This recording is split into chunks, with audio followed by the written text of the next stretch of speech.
अस्सलाम वालेकुम आपी, मैं अरूज बात कर रही हूँ। मुझे ना आपकी हेल्प की ज़रूरत है।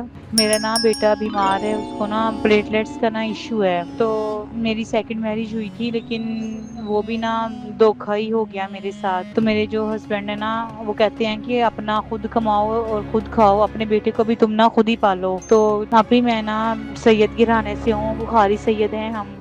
तो मैं घर से बाहर जाके जॉब नहीं कर सकती, ना कभी की है। तो प्लीज मेरी हेल्प कर दे। मैंने ना अब सलोन का सीखा है, तो प्लीज इस सिलसिले में ना आप मेरी कोई हेल्प कर दें। अभी मेरा बेटा बीमार है, मुझे उसके लिए भी कुछ करना है, तो मेहरबानी होगी अगर आप कोई हेल्प कर देंगी मेरी। शऊर वेलफेयर फाउंडेशन एक रजिस्टर्ड इदारा पाकिस्तान भर में फलाही मंसूबों के जरिए इंसानियत की खिदमत कर रहा है। सदक़ात, ज़कात और अतियात के लिए डिस्क्रिप्शन में फॉर्म का लिंक मौजूद है। अतिया करें और खैर बांटें।